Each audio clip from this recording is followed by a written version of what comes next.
They do anything like iPhones together, like talk to each other. That's the idea. Right there with me on that.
common ground.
Wow. Normally I get right up when it's my time, but I had to get my sea legs about me because we're in the company of a master, folks.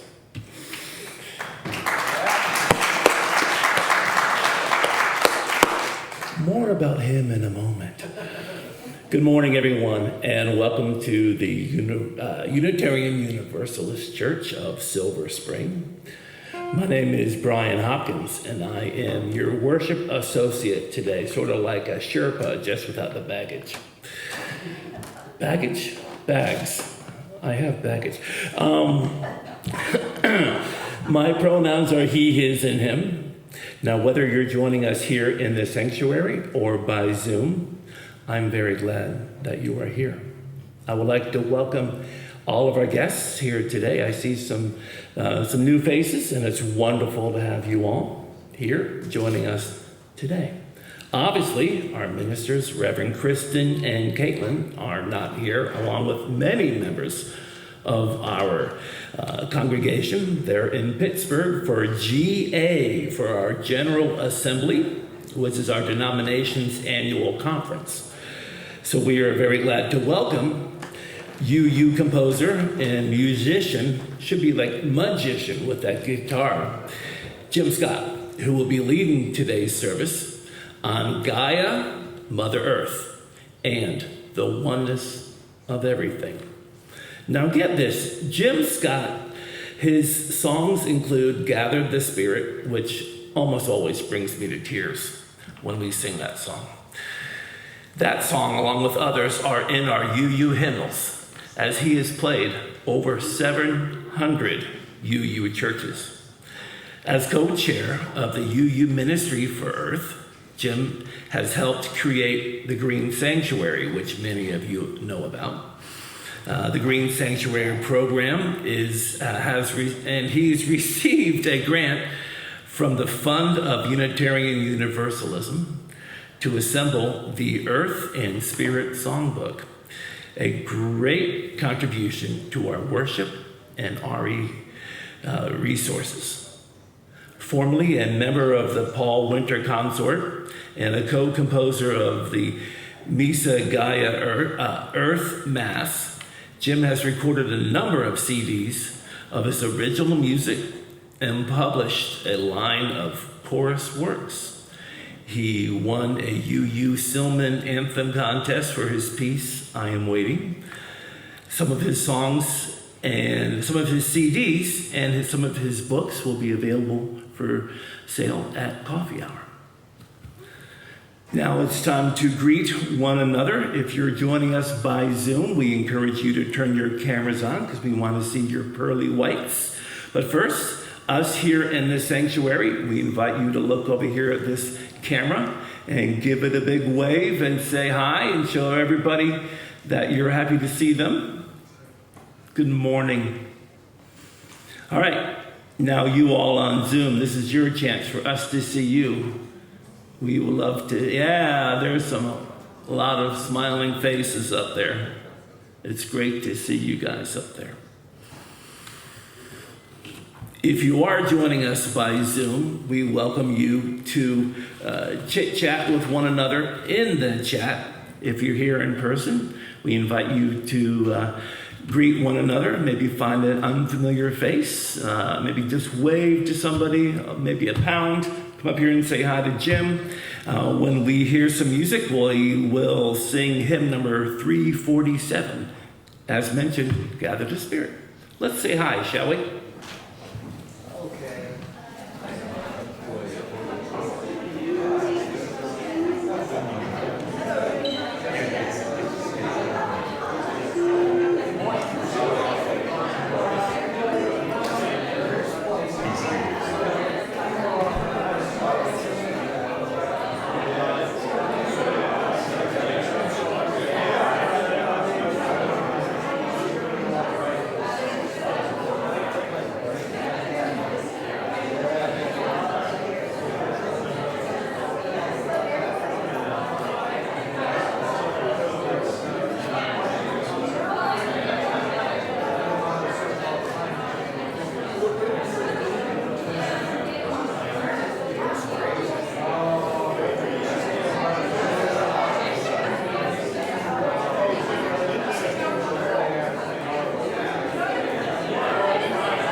your power.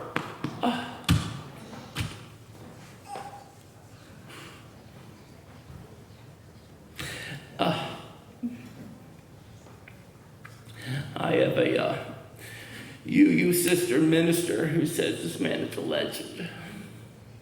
Yeah. Don't tell them about the other.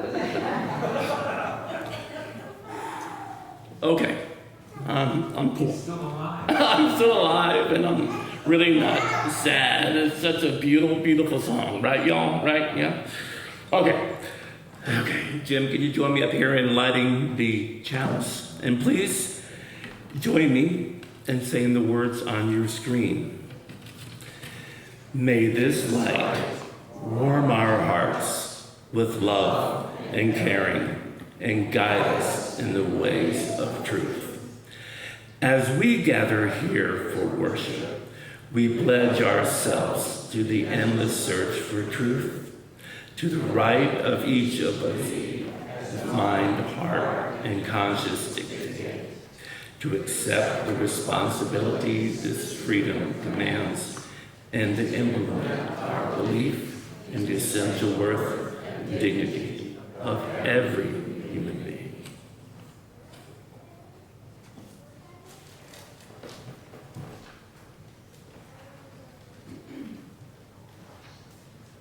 We are gathered again in that dangerous bastion, the church that threatens family values, the church that wants to undermine the authority of the Father, the church that has half forgotten the Creator in its pagan worshiping of the creation, the church that those right-wing radio ministries have warned us about, this church of bleeding heart liberalism, some thinly veiled front for leftist politics, of homosexual propaganda. I like it here. The church that assures you you won't be going to hell no matter what you do in this life. And the church that often leaves the first few pews open for the diversity we're sure is going to show up. We're open to it. Church practicing witches whose very assertion they don't believe in any devil confirms they must be accomplishing some of his work. And the church that sings carefully, not sure if there are any words we can totally subscribe to and not be questioning ourselves tomorrow or in the next worship committee meeting. The church that is not sure if there is in fact anything we can celebrate with that passion and abandon those other churches hold for Jesus the Savior, Son of God the Father. Although something lurks in us, we might be missing out on some of their fun. It is that search for ecstasy, enlightenment, and other things, including free coffee, which is often the only thing whose origins we don't question, that brings us together. This is my church and I'm a zealot. This is the church that says to everyone, you're not only welcome, but we need you and your creative input in our continuing dynamic and evolving culture. Diversity is a strength, a survival mechanism we believe in. We face the challenge of weighing new and ancient wisdom in our search for guidance in this life, as well as the continuing creation of our own mythology. It's not an easy job. And we come together in meetings like this to offer each other ourselves for sustenance. Now, as a great Universalist minister, mentor, I grew up in the Universalist church. I'm old enough to be before the merger. He used to say, well, that's about all I had to say. But I'm not going to stop now. So, some extra words to challenge our signer. I joke about these things, you know, and most people are very entertained by that. Ask me if they can put it in their newsletter. And you see, I have that memorized, but I just hold a piece of paper so that you'll know that I thought about it ahead of time. But now I'm just standing here talking. I said, you won't be going to hell no matter what you do in this life. Well, that is a basic tenet of universalism. I remember my dad telling me that when I was 5 or 6 years old, leaving this tall, narrow, white New England church in Norwell, Massachusetts. I guess hell had been brought up in the sermon or something, or maybe in a song. And he said, well, you know, we Universalists don't believe that a loving God would sentence us to an eternity of damnation and hellfire. That was a liberating thing to find out when I was a kid. And that's the gift we give to our children, to question that bombardment of stuff that is sneaking in all over the place, to question authority and find our own way. It's one of those principles that may be disappearing, but we challenge each other, and our youth particularly, to find your own way. It's an amazing thing we do. And that's what has me loving you all, and I come and learn from you all every time I visit. Thanks. And we're going to go to my favorite part of Unitarian Universalism, sharing our stories.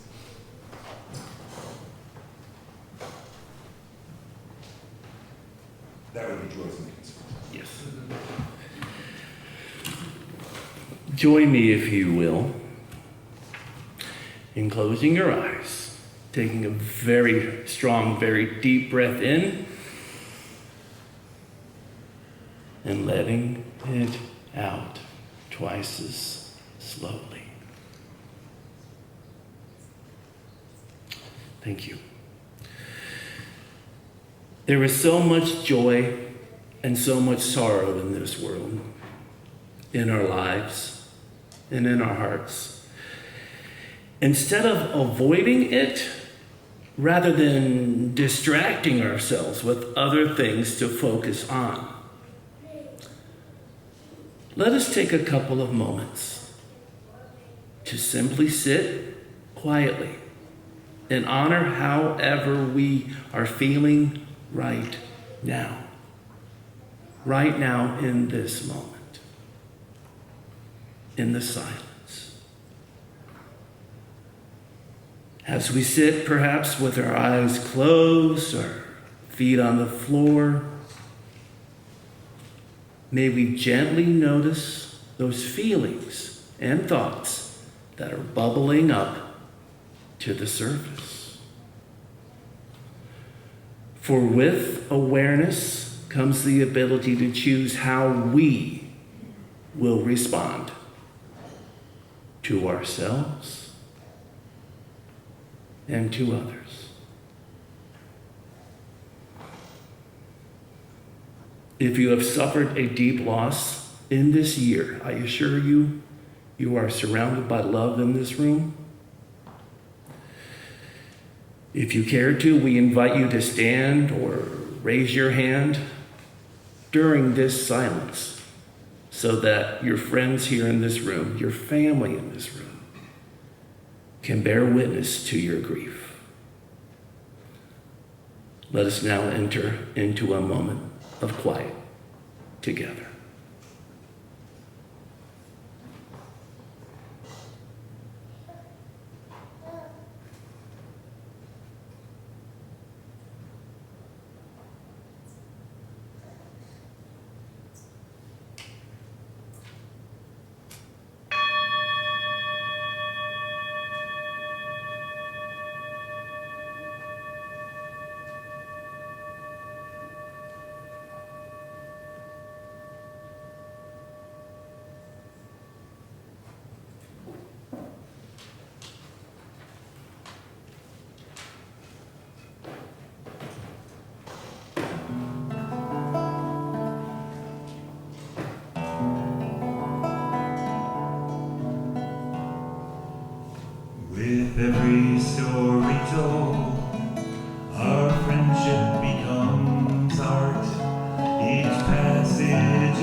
phase you. Just sing along as you normally would. With every story told. With every story told, our friendship becomes art. Our friendship becomes art. Each passage of life, each passage of life is a gateway to the heart. Is a gateway to the heart. We are one in joy and sorrow. We are one in joy and sorrow. And the music of our learning, and the music of our learning is danced in love and harmony. Is danced in love and harmony with each day of Earth's turning.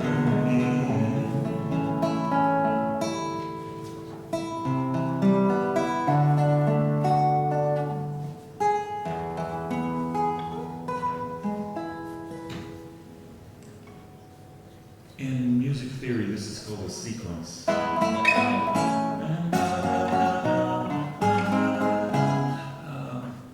thought I stole it from Tchaikovsky, but the other day I heard it. Oh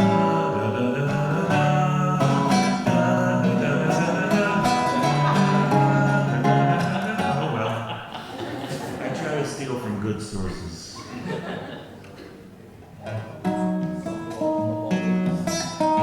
Thank you. I can really handle it.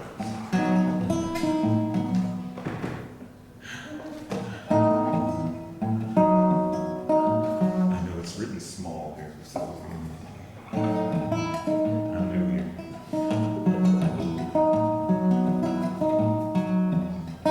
I wrote this song with a bunch of second graders.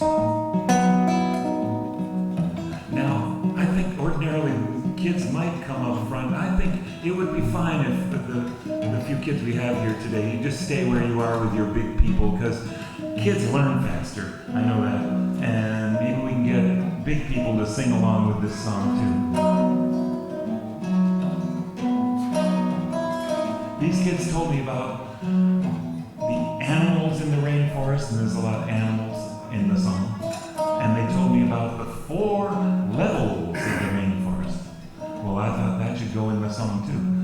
So they go by fast, but then we see how they all go together. On the ground level, turtles and leopards and snakes live in the shelter the understory makes. The ground is so soft and the air is so clear. With 300 inches of rain every year, oh, let the rain feed the thirsty ground. Sing me the song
swan hanging by her three toes. Oh, let the rain feed the thirsty ground.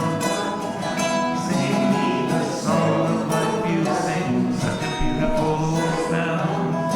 And about this point, I'd like to put in the pop quiz. What were those 4 levels of the rainforest? Well, this is the way I remember it. My musical memory device. There's the understory. Understory. If you got a low voice, be the understory. Understory. You can be the ground level. The ground level. The understory. Or the ground level. The ground level. Canopy ground level. Canopy ground level. Canopy. Find your level. Canopy. Emergent. Emergent. Oh, in the ground level. And understory. And the emergent. Emergent. Oh, in the ground level. And the under chorus. Oh, let the rain come. Feed the thirsty ground.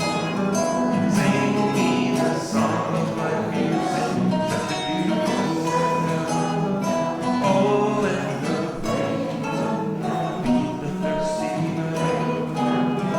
Sing me the song of life you sing, such a beautiful sound. Rain come down. Rain come down. Rain come down.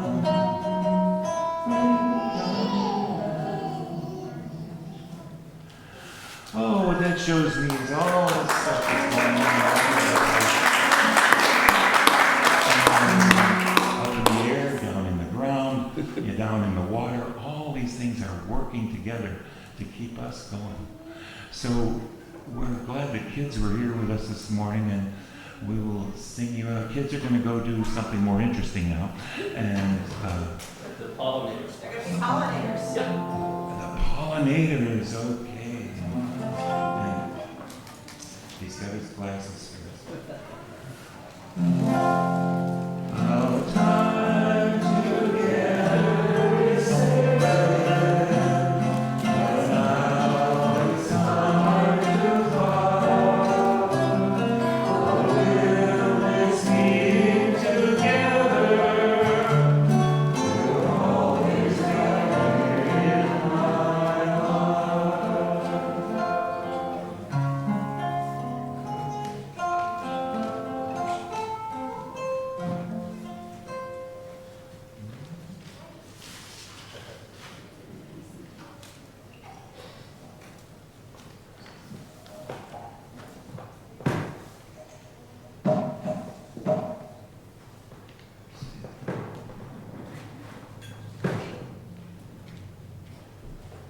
I have a great friend. She used to be my manager. And, I got my higher power now. I have a great friend. She used to be my manager many, many years ago, and she's very Christian. And I honor that. That's imagery that I would take to be imagery. And, she has a different belief about it all. And about Jesus and God and everything. Somehow she said something that provoked me. I said, is God just for humans? Oh no, for everything. Really? Okay. Because I saw on Facebook, someone said, oh, I'm so sorry, your dog of almost 20 years, your dog passed away. And but I'm sure he's up in heaven happily chasing squirrels. Heaven's not so good for squirrels, I guess. So, we got to be careful how short we sell this God, God's a lot busier than that. I said, the solar system, the whole universe? Really? So, oh, yes, the whole universe. Well, right around that time, we got news that these two black holes had collided in space. You know, it was on the news. Was that early in the COVID time or even before? And it proved something about Einstein. Smarter people than me know about that. But I was provoked to write this poem. Pardon me, it's a bit of a rant. O God of the two black holes that collided 2 billion years ago, but we just felt it now because it was so far away. And God of the 275 million or so stars that will be born on this Earth day and again tomorrow. And God of this little star with 8 or 9 planets, depending on who's counting. And God of this little planet, are you the same God? God of the elements, water, fire, air, and earth, and of viruses, bacteria, and DNA, of photosynthesis and contagion and immunity, of growth and struggle, of suffering and surviving, of crimes and mistakes, of wounds and of healing. God of evolution, diversity, nature, and lately humanity. God of ideals and passion, of greed and dominance, of civilization, agriculture, industry, fossil fuels, and plastic. God of science and nonsense. God of truth and lies. God of war and oppression, enslavement, genocide, the refugees, the dispossessed, the lost, the broken. God of hate and anger, and hiding right behind them, fear. And of amends and compassion. Of cooperation. Now this is important. Of cooperation. God of memory, stories, and lessons. Of art and expression. Of sharing and understanding. Of love. Was love involved back there with the two black holes? And God of this little world, are you the same God for this little group, on this little part of this little ball that has brought us again the seasons and the leaning toward the sun and the spring, awakening, again that lust for life, adventure, exploration, risk, ecstasy, awareness, and aging, and enlightenment, where all our mistakes of the past become the compost for the fertile earth from which all is made anew. You still there? I know this is getting long. God of the senses, of beauty, of sorrow and elation. God for that one particular species with the power of language and learning, with the powers of creativity to have created you in our image. It was the best we could do with our small minds. Who don't even know your name. We fight about that. Who in this last flash of time have come to some little perspective on the whole thing. We're working on it. God of the wisdom of matter and energy trading places, of big bangs and expanding universes, and benign lack of oversight and trust in the evolution of things to have let us go here with Eden. And maybe the same, but different, on lots of other planets, around lots of other stars, 500 billion galaxies, hundreds of billions of stars in each, 1 in 6 stars apparently with planets around them. The odds are pretty good, God, of trillions of springs at this very moment. Thanks for all this.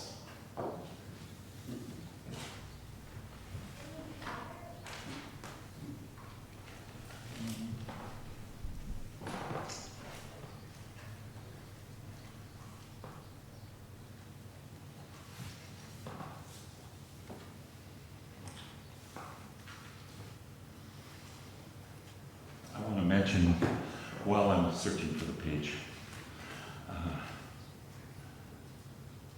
in the book of Jim. Let's see, come on now.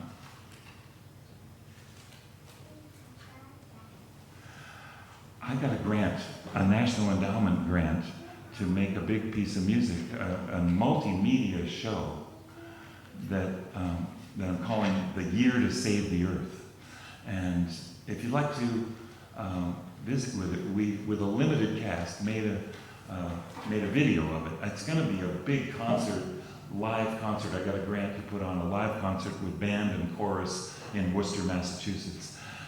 And then from there, I want to take it everywhere. I hope maybe I can bring it here next year. I just thought I'd put that out there.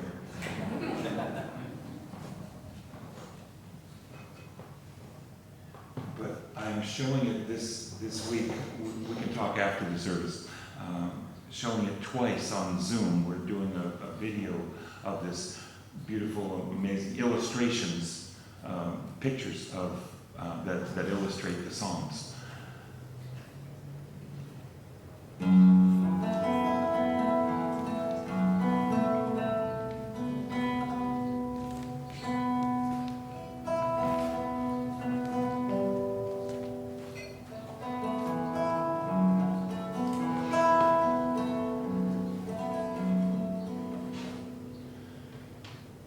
Far beyond the grasp of hands, or light to meet the eye, past the reaches of the mind, there find the key to nature's harmony in an architecture so entwined. Like the birds whose patterns grace the sky and carry all who join in love and expanding. A message of peace will rise in flight, taking the weight of the world upon its wings, with the oneness of everything. Peace is in the dance of trees, who stir before the first breath of wind is yet perceived. Trust in the song, becoming one with the dance, and all mysteries can be believed. Like the sorrow of the clouds, whose tears fall carrying on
So life is no doubt all around the universe. But all we know about life is on this tiny planet. We know a lot more about life and its mysteries lately, which gives me hope. But we need more than hope. We need a vision, and we also need a plan and the will. With the Paul Winter Consort, I was part of creating this big choral piece that I know many of you know about, the Miss Gaia Earth Mass that we've played here more than once. The scientist, James Lovelock, and no, two scientists, and Lynn Marvelous as well, but James Lovelock wrote the book, his Gaia hypothesis, I'm making quotes, because he's a scientist, a hypothesis, that the Earth is just one big living body, one living thing, and we're all a part of that one living thing. Now, 40 years ago, that was a little controversial. Scientists debated the semantics about all of that. But he used this Greek goddess, Gaia, kind of like Mother Earth, to personify for us this idea that the Earth is one living thing. We're all a part of that one body. There are now 3 times as many humans in that body as when I was born, and 1/4 of the insects. 40%, some say, of nature that we had post-World War II. You'd think we would value our survival enough to invest in it. The current pandemic has changed a lot of our thinking fast. We, as an entire planet, spent a lot on that problem. What will it take to invest in our survival as a species, I wonder? The Great Pacific Garbage Patch, garbage being a rather misleading term, of plastic floating in the ocean was originally described as bigger than Texas, but now it's bigger than India. Oh wait, there's another one. Plastic decays into microscopic tiny shreds. It's now, that patch is there, but it's more of a cloud there in the entire ocean. Plastic is forming into rock, a new term, plastic agglomerate.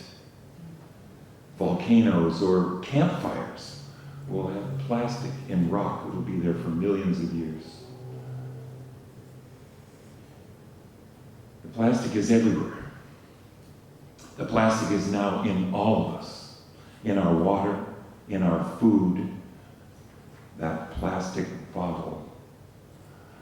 There's also in us is strontium-90, DDT, PCBs, BPA, bisphenol, PBDEs, polybrominated diphenol ethers, perfluorinated chemicals, Teflon, and then good old formaldehyde, asbestos, heavy metals, and lately PFAS, polyfluoroalkyl substances in our drinking water and in us. The human race has evolved into something new in the last century. We're bigger, living longer, healthier, but now this stuff is killing us. The pandemic took a couple of years of life expectancy off of the average, but let's see what happens now. The Pentagon says more of a danger to us than terrorists. There's only one solution. Stop what we're doing. But this is hard for me because I know it is good for me. I know it will make me live longer, happier, healthier, but I don't do it. Why is that? I must be an addict.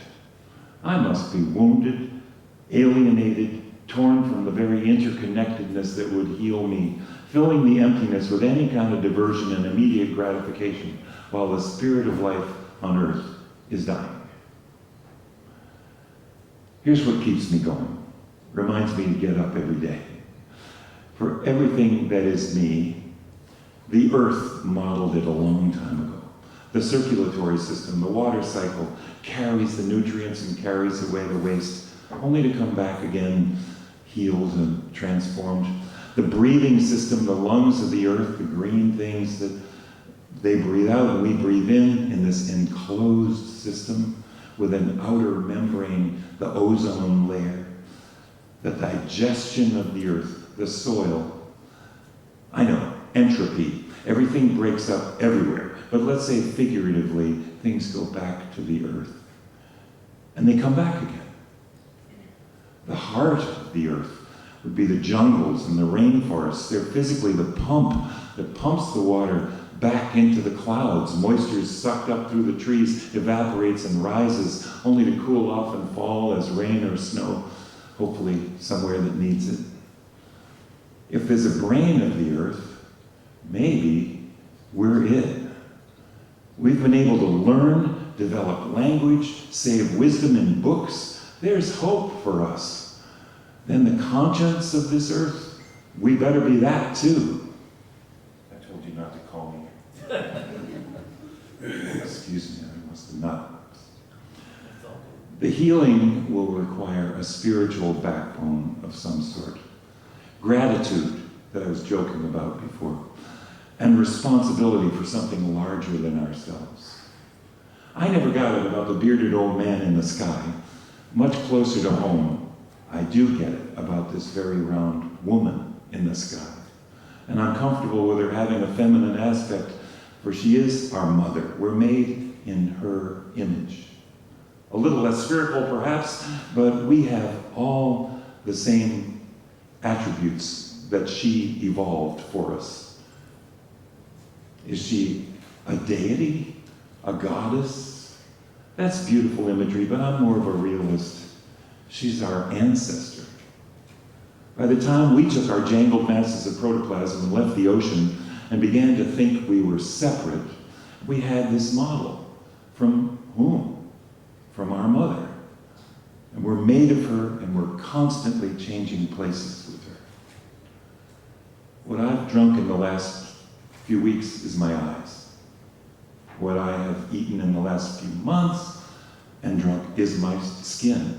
All the way down to my bones will be remade in 5 years or so.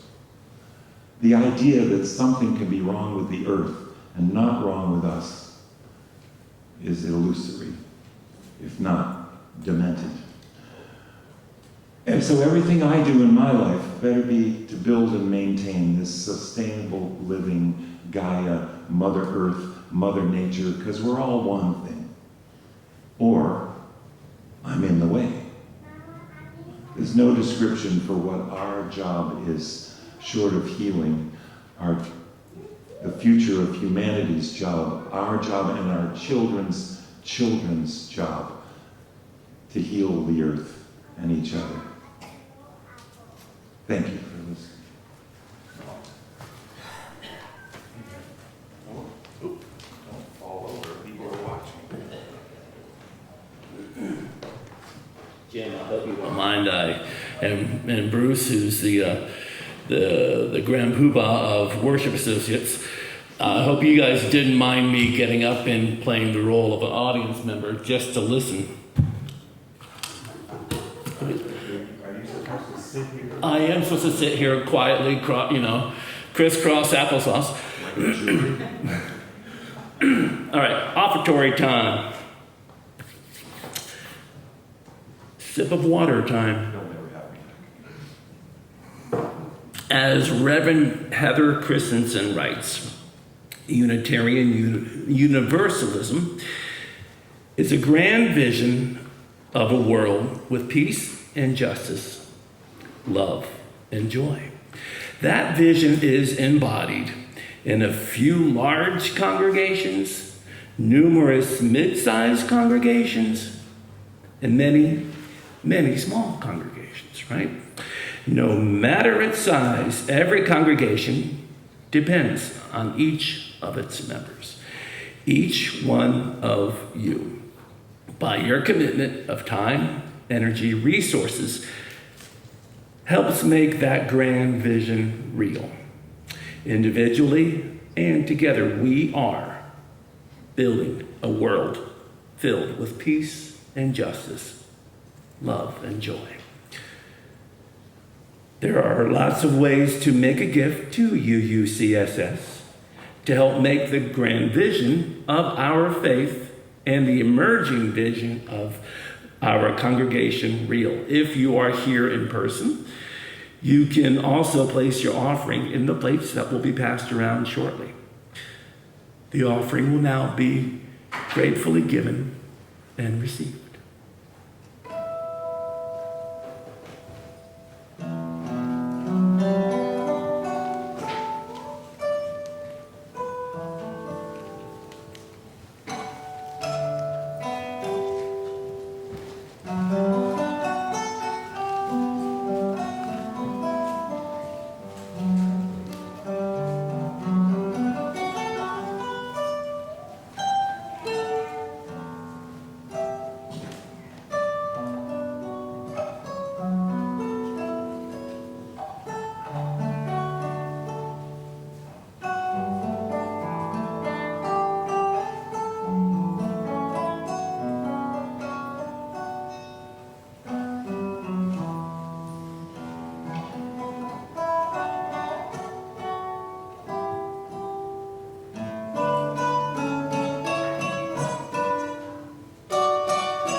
I'm sure you can play the song Happy Birthday, right, Jim?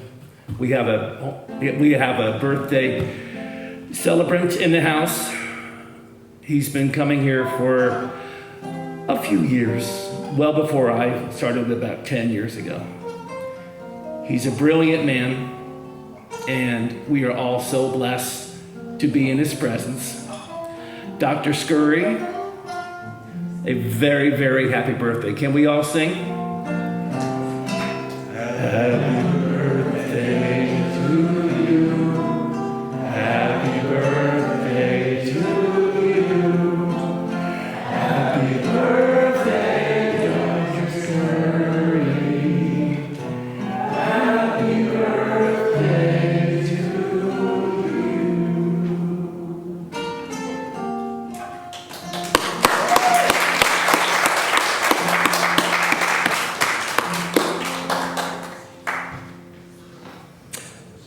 Our church is not only the organization that puts together these services. We are a vibrant community of volunteers and staff, a member of the UUCSS Association, and a part of the global UU denomination.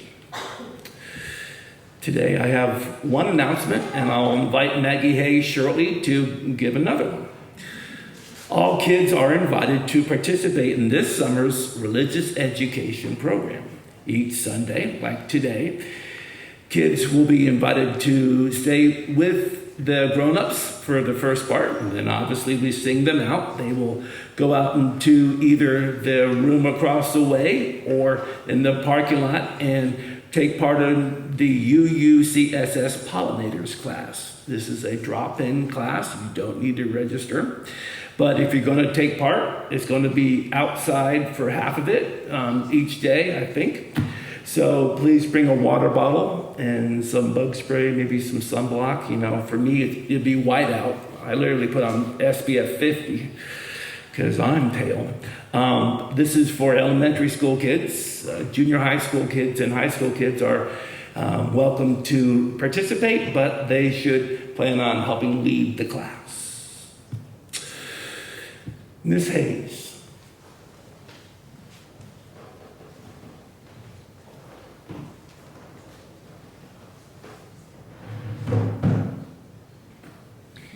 Good morning. I'm Maggie Hayes, pronouns she and her, and I have had the privilege this week of being an online delegate from this church to the UUA General Assembly. So I thought I would tell you just a couple of the results. One is not a surprise because she was running unopposed, but I can tell you that by a 98+% vote, the Reverend Dr. Sophia Betancourt has been elected as the new president of the UUA for the next 6 years. Yeah. The main business before the General Assembly this year was whether we should proceed with proposed amendments to Article 2 of our bylaws and rules. This is the article entitled Purposes and Covenant. Right now it has things like our 7 principles in it and a list of sources we draw from.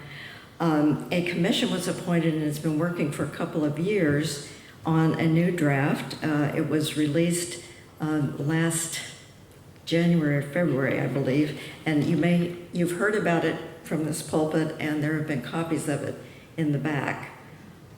We spent Thursday and Friday debating, I think, 13 suggested amendments to this draft. Less than half were adopted. And then yesterday there was a very long debate on whether we should proceed with this till next year's GA, when there would be a vote which would require 2/3 of those voting to approve changing Article 2 to be a version of this new draft. And about 10 o'clock this morning, I got the news that it will move forward by an 86% positive vote. So I'm happy to stick around after the closing to talk about this with and other things that happened at GA with anybody who's interested. Thank you.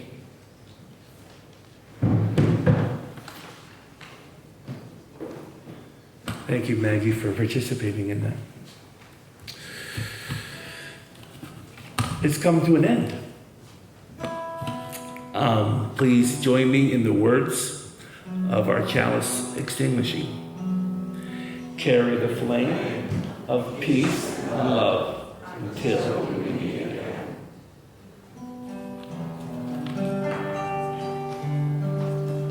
My wish for you, as now we part, is for greater peace to fill your heart with dreams as vast as starry space. So hurt and anger know no place. May truth be shared and wounds be healed, and joy for living be revealed. Through every fate and circumstance, may hope lead weary steps to dance, and may your life be as a song, resounding with the dawn, to sing awake the light, then softly serenade the stars, ever dancing circles in the night. Try it, I'll sing a line, you sing it back, and may your life be as a song. And may your life be as a song. I'll sing resounding with the dawn, to sing awake the light. Resounding with the dawn, to sing awake the light. Then softly serenade the stars. Then softly serenade the stars, ever dancing circles in the night, ever dancing circles in the night. And may your life be as a song, resounding with the dawn, to sing awake the light, then softly serenade the stars, ever dancing circles in the night.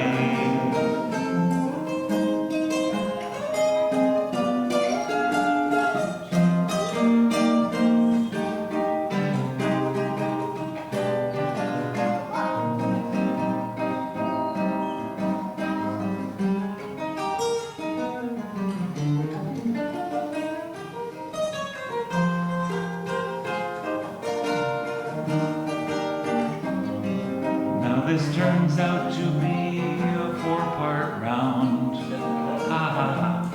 But I know we can do it in at least 2 parts if you'll self-select. You know who you are. If you can sing the second part, I'll show you where it starts. If you're unsure, stick with me. And then if you're more adventurous or lost, be part 3 or part 4.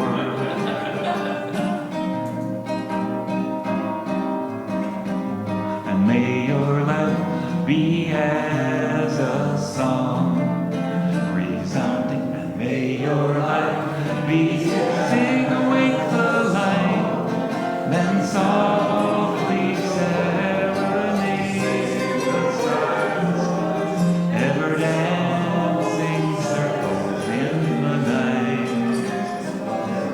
ever dancing circles in the night, ever dancing circles in the night,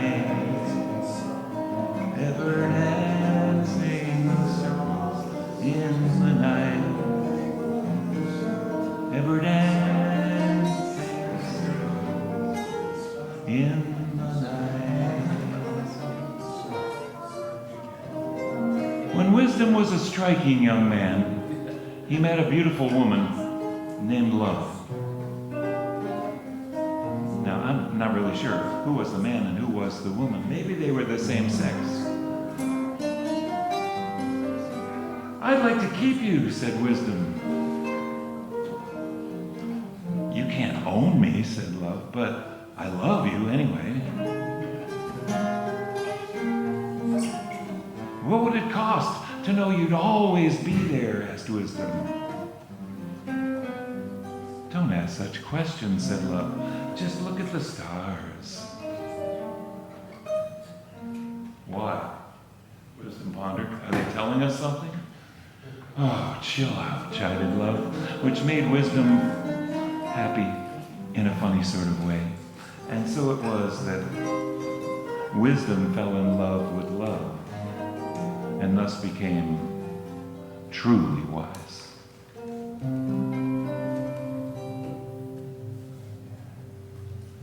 Let's go in peace.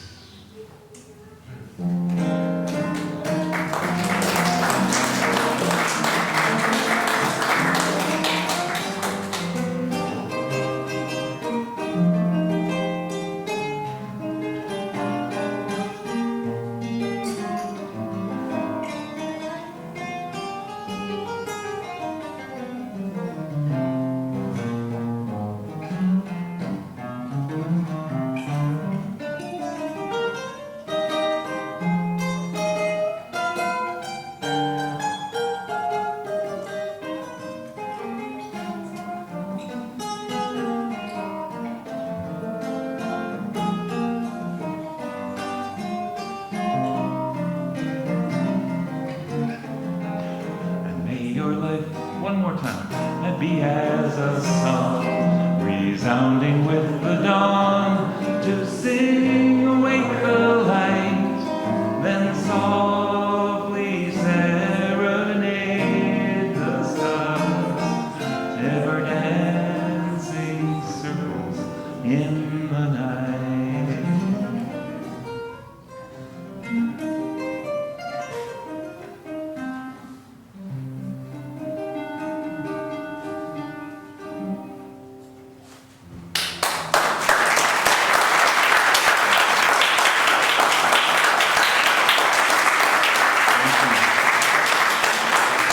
Join us for coffee hour and analysis.